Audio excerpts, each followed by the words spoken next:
Let's start with our exercise that is 3.4। उसका मैंने first question बना दिया है और फर्स्ट क्वेश्चन में ही हमको 4 सब क्वेश्चन दे दिया है, ठीक है, और यहाँ पे डायग्राम भी ड्रॉ कर दिया है। चलो लेट्स स्टार्ट। सबसे पहले क्या पूछा आपको, angle A O B, A C B, arc A B and arc A C B. तो इससे पहले हम लोग से पहले डायग्राम को अच्छे से देख लेते कि डायग्राम में क्या क्या दिया है। पहली बात, एंगल ए ओ बी हमारा सेंट्रल एंगल है, right. Angle E C B हमारा इंस्क्राइब्ड एंगल है, हमारा arc A B intercepted arc है, राइट। ये भी कॉमन ही है। चलो लेट्स स्टार्ट। सबसे पहले क्या पूछा हमें, एंगल ए ओ बी। कहाँ पर है angle A O B? Angle A O B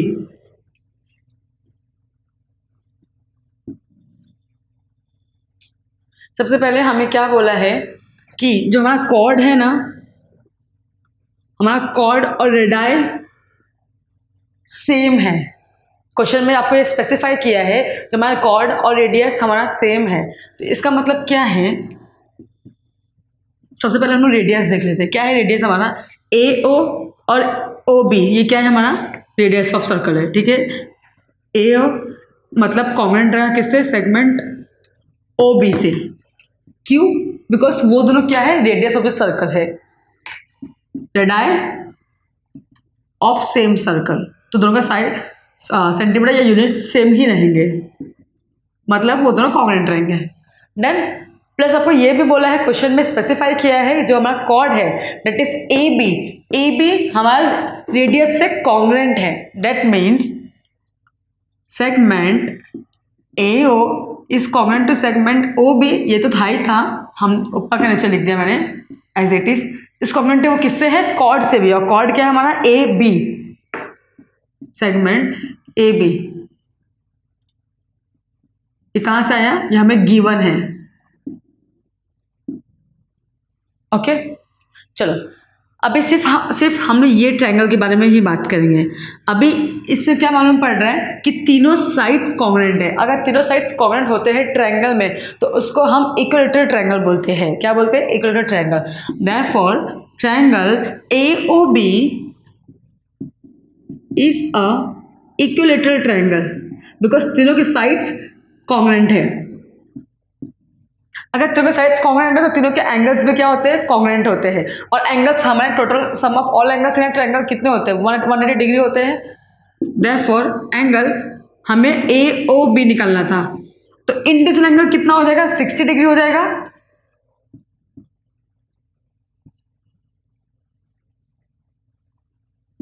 bye equilateral triangle theorem. Equilateral triangle में तीनों ही एंगल 60 60 60 डिग्री ही होते हैं, बिकॉज तीनों को अगर हम प्लस करेंगे तो वो 180 डिग्री बनते हैं एंड तीनों के एंगल्स कॉन्ग्रुएंट रहेंगे, बेसिकली 60 60 60। देयरफॉर हमारा एंगल ए ओ बी निकल के रेडी 60 डिग्री। तो बस हमको इसमें यही प्रूफ करना है कि जो ट्रायंगल ए ओ बी है वो क्या है? इक्विलैटरल ट्रायंगल है। अगर आप उसको प्रूफ कर देते वो इक्विलैटरल ट्रायंगल है तो हमारा एंगल ऑटोमेटिक ही आ जाएगा। तो क्या हमारा एंगल आया है? 60 डिग्री। देन अभी क्या बोला? Angle A C B. कहाँ है हमारा angle A C B? Angle A C B that is second one. चलो पहली बात हम लोग ये देख लेते हैं, कभी भी अगर सेम कॉर्ड या फिर सेम सेगमेंट हमें ए बी दिख रहा है, ए बी में क्या दिया है कि वही ए बी से ही हमारा सेंट्रल एंगल बना है और वही ए बी से ही हमारा इंस्क्राइब्ड एंगल बना है। अगर कभी भी ऐसे कॉमन कॉर्ड से या कॉमन सेगमेंट से सेंट्रल एंगल बनता है प्लस इंस्क्राइब्ड एंगल भी बनता है तो फिर क्या होता है, जो भी सेंट्रल एंगल का वैल्यू रहेगा वो डायरेक्टली हाफ हो जाएगा इंस्क्राइब्ड एंगल का। मतलब जो भी हमारा इंस्क्राइब्ड एंगल का वैल्यू रहेगा, इंस्क्राइब्ड एंगल का जो भी वैल्यू रहेगा वो क्या होगा? वो सेंट्रल एंगल का हाफ रहेगा। जैसे कि angle A C B is equal to half of angle A O B, ठीक है। ये कभी होगा जब कभी कोई कॉन्ग्रुएंट सेगमेंट या कॉन्ग्रुएंट कॉर्ड रहेगा। कॉमन सेगमेंट रहेगा या फिर कॉमन कॉर्ड रहेगा। सेगमेंट या कॉर्ड दोनों ही एक ही बात है। अगर दोनों में कभी रहेगा उस पर ही सेंट्रल एंगल बना है, एज वेल एज वही कॉमन कॉर्ड से इंस्क्राइब्ड एंगल भी बना है। तो हमारा जो इंस्क्राइब्ड एंगल होगा वो डायरेक्टली हाफ हो जाएगा किसका, सेंट्रल एंगल से। यहाँ पे सेंट्रल एंगल हम लोग ने अभी फाइंड आउट किया है जो निकला हमारा 60 डिग्री है, राइट। अगर ये 60 डिग्री है तो उस मुताबिक तो हमारा इंस्क्राइब्ड एंगल का वैल्यू कितना आ जाएगा, लेट्स फाइंड आउट। ए और बी कितना है हमारा 60 डिग्री, सो कैंसलेशन करेंगे तो 30 डिग्री आ जाएगा। That is angle A C B equals to 30 degree. Okay, reason लिख लेते हैं हम लोग। क्या लिखेंगे रीजन, कि एंगल ये क्या हुआ है, इनडायरेक्टली लिखा तो एंगल एक्सटेंड हुआ है। Angle extended from central angle, कहां से एक्सटेंड हुआ है, सेंट्रल एंगल से।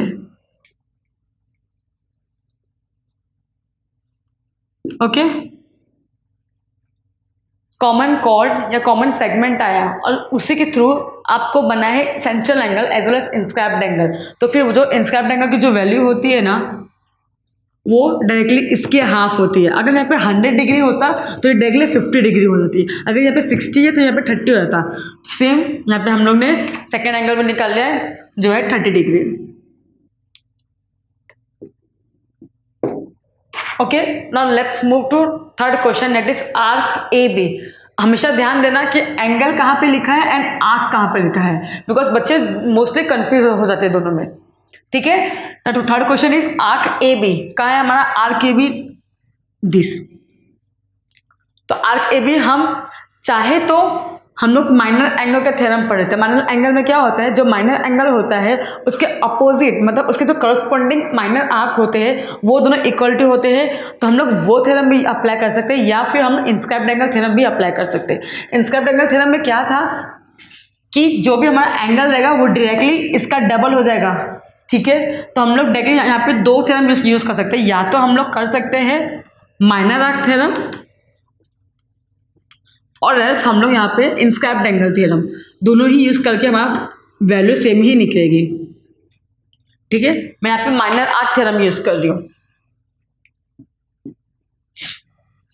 हमारा माइनर आर्क कौन सा है, एंगल ए ओ बी। मैं पहले डायरेक्टली लिख लेते हैं, angle A O B is equal to measurement of arc A B, right. Reason लिख लेते हैं, that is minor arc. minor arc corresponding to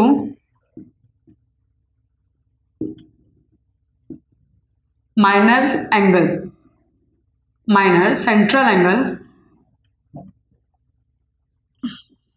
is equal। वो क्या रहते हैं, इक्वल रहते हैं। माइनर सेंट्रल एंगल उसके जो करस्पॉन्डिंग आर्क होते हैं वो दोनों क्या हो जाते हैं, इक्वल हो जाते हैं। तो हमारा एंगल ए ओ बी कितना है, 60 डिग्री। तो मतलब हमारा आर्क ए बी कितना हो जाएगा, वो भी 60 डिग्री हो जाएगा। That is angle A O B कितना हमारा 60 degree is equal to measurement of arc A B. तो हम लोगों ने थर्ड सम भी सॉल्व कर लिया, दैट इज 60 डिग्री। ओके, और let's move to last question, that is arc A C B. कहाँ है हमारा आर्क ए सी बी, मतलब ये फुल पार्ट। ओके, हमने ए बी तो निकाल लिया है, अभी हमें आर्क ए सी बी निकलेगा। वो कैसे निकलेगा, पहली बात तो सर्कल का पूरा डिग्री कितना होता है, 360 डिग्री होता है। अगर 360 में से आप माइनर पार्ट बोल दिया 60 डिग्री है तो आप डायरेक्टली 360 में से वो 60 डिग्री माइनस करोगे तो आपको मेजर आर्क मिलता है। एंड मेजर आर्क लेट्स से क्या होगा, that is arc A B. पहले बस माइनर आर्क लिख लेते हैं, arc A B plus measurement of arc A C B, जो मेजर आर्क है हमारा कितना होगा, वो 360 डिग्री। ठीक है, तो मेजर हमारा माइनर आर्क ए बी कितना निकला है, 60 डिग्री निकला है। मेजर आर्क तो हमें पता नहीं है, हमें वही फाइंड आउट करना है, इज इक्वल टू 360 डिग्री। अभी डायरेक्टली हम माइनस कर लेते हैं, ये प्लस है, वहाँ पे जाके क्या हो जाएगा माइनस। अगर 360 में से अगर आप 60 माइनस करोगे तो वैल्यू क्या आ जाएगी 300 डिग्री। सो हमारा लास्ट सम का भी वैल्यू निकल गया। Let's come to question number 3। यहाँ पे ऑलरेडी आपको एक बोल दिया है कि क्वाड्रेटर MRPN एक क्वाड्रेटर है, दैट इज MRPN वो साइक्लिक क्वाड्रेटर है। ओके, तो उसमें आपको बोल दिया एंगल R की वैल्यू दिया है that is 5x minus 13 degree और N की वैल्यू दिया है that is 4x plus 4 degree. तो हमें इसमें एंगल R और एंगल N की वैल्यू निकालना है। ठीक है, चलो लेट्स स्टार्ट। सबसे पहले लिख लेते हैं क्वाड्रेटर MRPN इज अ साइक्लिक क्वाड्रेटर, ये ऑलरेडी हमें गिवन है। साइक्लिक क्वाड्रेटर का फॉर्मूला क्या था, थ्योरम क्या था कि साइक्लिक क्वाड्रेटर में जो उनके अपोजिट पेयर्स होते हैं, अपोजिट एंगल्स होते हैं क्वाड्रेटर के, वो सप्लीमेंट्री होते हैं। ठीक है, सो यहाँ पे हम लोग लिख लेते हैं angle N plus angle R, ये दोनों अपोजिट पेयर है, इक्वल्स टू 180 डिग्री। ओके, क्या रीजन आएगा, by cyclic quadrilateral theorem.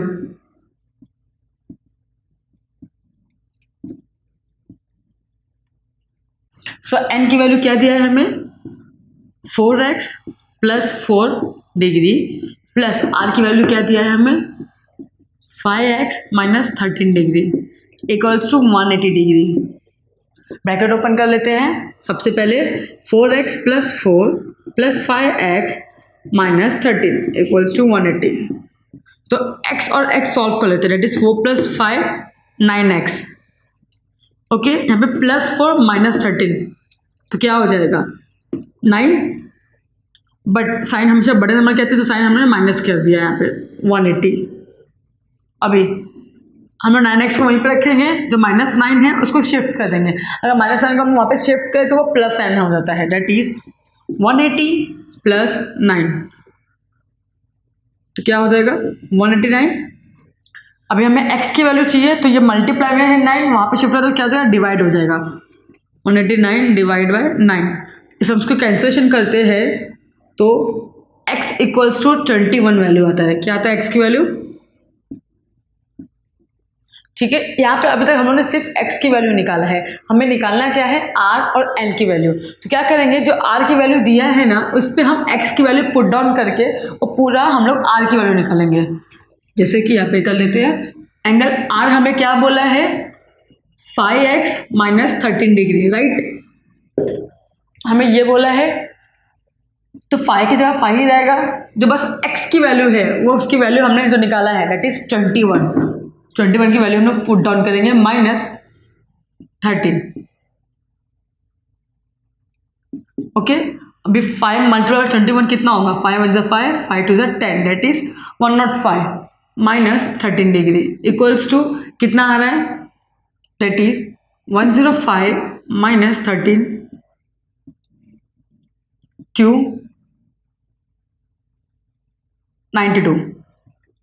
Okay, तो हमारा R की वैल्यू क्या निकाल दी 92 degree. Same as it is हम लोग N की वैल्यू भी निकाल सकते हैं। क्या है 4x प्लस 4 डिग्री, 4 के जब हम 4 लिखेंगे x की वैल्यू हमारी क्या निकली 21 तो 21 डाल देते हैं प्लस 4 क्या आएगा 4 1 जा 4 4 2 जा 8 प्लस 4 88। तो एंगल N क्या निकला हमारा 88। ओके, अगर आपको ये चेक करना है कि आपका आंसर राइट है कि नहीं राइट है तो हम लोग क्या करेंगे, ये दोनों को प्लस करेंगे और ये दोनों को प्लस करने के बाद हमारा आंसर 180 डिग्री आना चाहिए, बिकॉज वो दोनों क्या है वो सप्लीमेंट्री एंगल्स है किसके साइक्लिक क्वाड्रेटर के। तो सप्लीमेंट्री मतलब ये दोनों को प्लस करने के बाद हमारा आंसर 180 डिग्री आना चाहिए। Let's see 92 plus 88 that is 8 plus 2 10 9 10 180 degree, मतलब हमारा आंसर राइट है बिकॉज ये दो सप्लीमेंट्री एंगल है साइक्लिक क्वाड्रेटर के। साइक्लिक क्वाड्रेटर में एंगल्स अपोजिट है तो वो क्या होते हैं सप्लीमेंट्री होते हैं, तो इसलिए angle R plus angle N क्या होना चाहिए हमारा 180 डिग्री और जो हमारा निकला है। सो इससे हम बोलते हैं cyclic quadrilateral. Let's move to question number 5। क्या है question number 5, prove that any rectangle any rectangle is a cyclic quadrilateral, हमको ये प्रूफ करना है कोई भी रेक्टेंगल वो क्या है, साइक्लिक क्वाड्रेटर है। ठीक है, कैसे प्रूफ करेंगे, सबसे पहले एक रेक्टेंगल ड्रॉ कर लेते हैं। ओके, रेक्टेंगल के चारों एंगल्स 90 डिग्री होते हैं। नेमिंग कर लेते हैं ए बी सी डी। ठीक है, ये प्रूफ डेट बोला है तो मतलब हमें इसको थ्योरम बेस में करना है। जैसे कि गिवन में क्या आएगा, quadrilateral A B C D is a rectangle. To proof में क्या आएगा,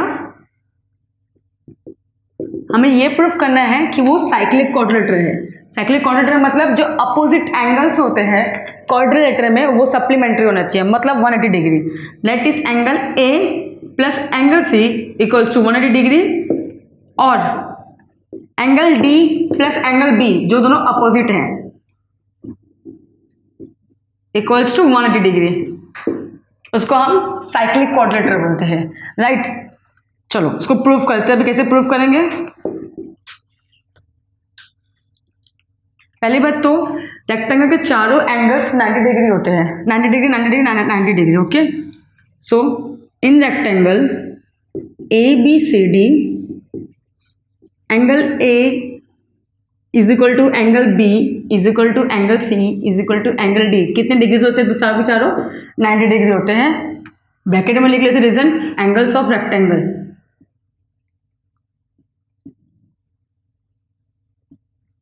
ओके, सो अभी हम लोग क्या करेंगे, angle A plus angle C करके देखेंगे।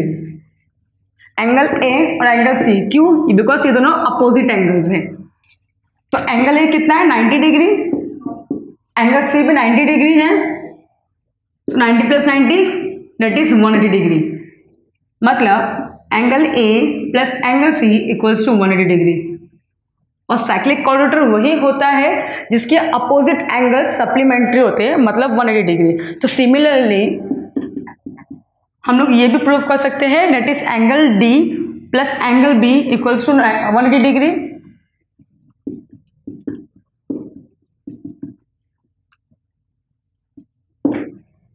Therefore, any rectangle is also a cyclic quadrilateral.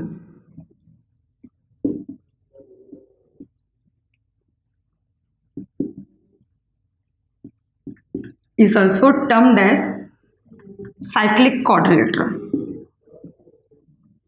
And cyclic quadrilateral theorem ये था कि उनके अपोजिट एंगल्स 180 डिग्री होनी चाहिए। सो इसके a प्लस सी करेंगे तो भी हमें 180 मिल रहा है, as well as d plus B करेंगे तो भी 180 डिग्री मिल रहा है। तो मतलब जो rectangle A B C D है वो क्या है, वो साइक्लिक क्वाड्रिलेटरल भी है। Let's move to question number 6।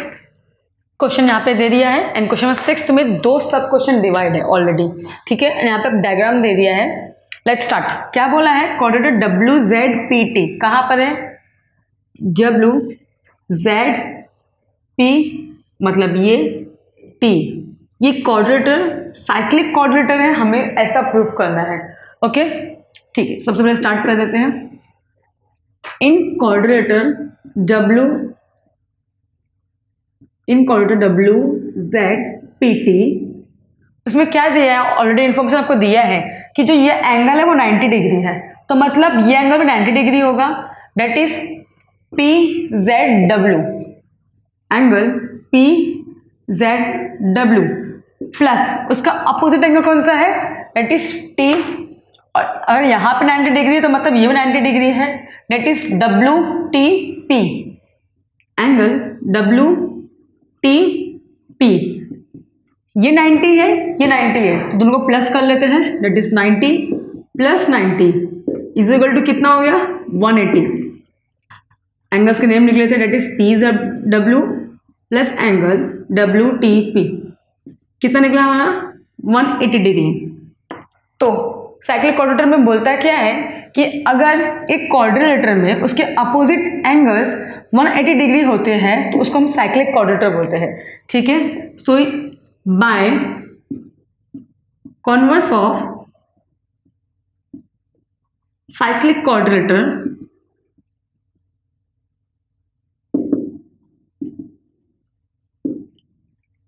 Coordinate WZPE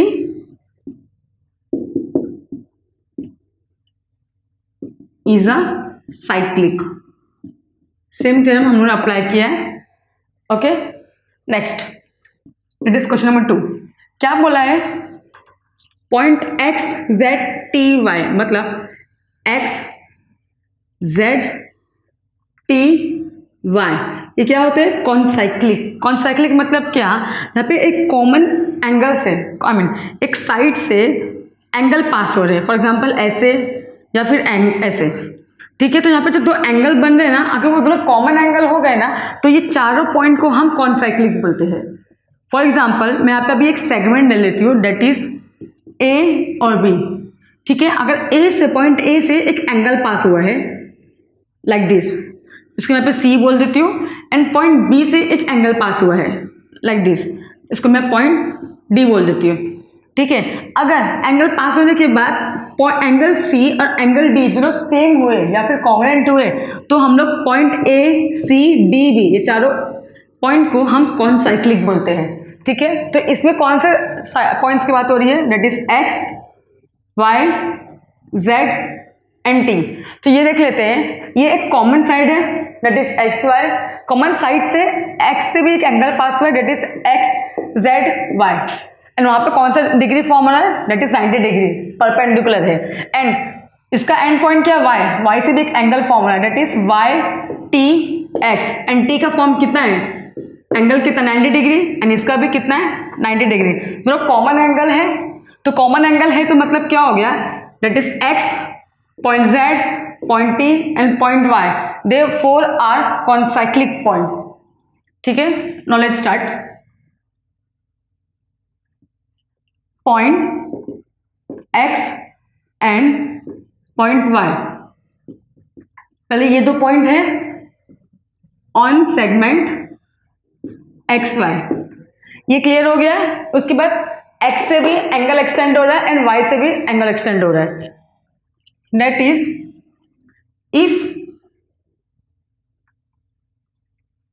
if any angle extended or side, if any side extended to a common angle or congruent angle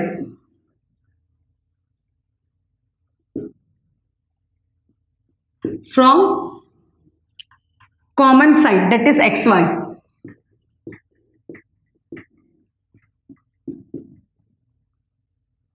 that is segment xy। Okay, हमने reason लिख लिया, अब directly लिख सकते हैं point X Z T and P, that is y, are concyclic points।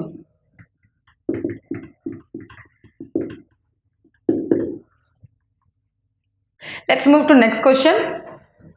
यहाँ पे already मैंने डायग्राम ड्रॉ कर लिया है, ठीक है। एंड इसमें सिर्फ दो पॉइंट्स आपको बोला है गिवन है, मतलब क्या क्या गिवन है वो देख लेते हैं। सबसे पहले measurement of arc N S equals to 125 degree, कहाँ है? इधर आर्क की बात कर रहे हैं, आर्क मतलब ये कितना है? 125 डिग्री। ओके, नेक्स्ट क्या बोला है? Measurement of arc E F is 37 degree, मतलब ई एफ ये कितना बोला है? ये 37 डिग्री। एंड आपको निकालना है क्या? एंगल एन एम एस, मतलब एन एम एस, आपको ये एंगल निकालना है, ठीक है। Let's start. सबसे पहले हम लोग ये देख लेते हैं कि एंगल एन एम एस वो क्या है? इंस्क्राइब्ड एंगल है, is an inscribed angle, but यहां पे दिख रहा होगा कि जो एंगल है ई एम एफ वो एक एक्स्ट्रा ऑफ द सर्कल आ गया है, मतलब एक वर्टेक्स है, that is point M, point M is a vertex, वो एक वर्टेक्स है outside the circle which intercept the arc. कौन से आर्क को इंटरसेप्ट कर दिए? ई एफ को, और इसको भी, which intercept the arc EF and arc NS। ठीक है, तो हमें क्या निकालने बोला है, ये एंगल निकालने बोला है, डेट इज NMS, ये पूरा एंगल निकालने वाला है। सबसे पहले बात, अगर हम लोग कभी भी इंस्क्राइब्ड एंगल में मेजर निकालते तो हम लोग ने ये पढ़ा है, वो हमेशा जो एंगल होता है, एंगल हमेशा उसके करस्पॉन्डिंग आर्क का हाफ होता है। ठीक है, that is angle NMS is equal to half of arc NS। But इसमें दो आर्क दिया है, एक NS तो दिया ही है, साथ ही साथ एक EF भी दिया है। ठीक है, तो हम लोग EF को भी माइनस करेंगे, बिकॉज जो पॉइंट M है वो पॉइंट M इंटरसेप्ट हो रहा है EF से भी, इसलिए हम लोग ये आर्क भी लेंगे। तो अगर हम लोग इसमें से ये भी माइनस करेंगे तो हमें प्रॉपर आर्क मिलेगा जो एंगल NF से निकाल सकते हैं। ठीक है, जो आर्क NS की वैल्यू क्या दिया है हमें, 125 डिग्री, तो 125 डिग्री माइनस EF की वैल्यू क्या दिया है, 37 डिग्री। ओके, दोनों को माइनस कर लेते हैं, क्या आएगा 88 डिग्री। अगर इसका हाफ करेंगे तो 2 4 ज़ा 2 4 ज़ा, that means angle NMS equals to 44 degree. Let's come to last question, that is question number 8। इसमें ऑलरेडी आपको सर्कल दे दिया है एंड ये दिखा रहा है कि सेगमेंट AC वो इंटरसेक्ट हो रहा है पॉइंट B पे विथ सेगमेंट AE, राइट, मतलब ये दोनों सेगमेंट इंटरसेक्ट हो रहे हैं पॉइंट B पे। डन, और कुछ इन्फॉर्मेशन दे दिया है, जैसे कि angle ABE is equal to 108 degree, ABE is equal to 108 degree. ठीक है, प्लस और क्या बोला है, measurement of arc AE equals 95 degree, मतलब ये आर्क है 95 डिग्री। डन, अभी हम लोग को ये फाइंड आउट करना है आर्क DC, कहाँ पर है ये arc, that is arc DC, ये फाइंड आउट करना है। ठीक है, लेट्स स्टार्ट। तो सबसे पहले क्या है कि सेगमेंट AC और सेगमेंट DE इंटरसेक्ट हो रहे हैं पॉइंट B पे। Segment AC and segment DB intersect each other at point B। Okay, सबसे पहले गिवन लिख लिया, उसके बाद क्या बोला है, जो एंगल ABE है, एंगल ABE है वो एक इज अ वर्टेक्स जो इंटरसेप्ट कौन सा आपको कर रही है, AE, which intercept the arc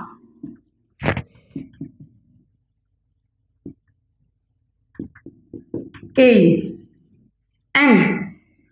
and जो एंगल ABE का है vertically opposite angle, that is DBC, that is angle DBC, उसका इंटरसेप्ट कहाँ कर रहा है, आर्क DC में। Intercept the arc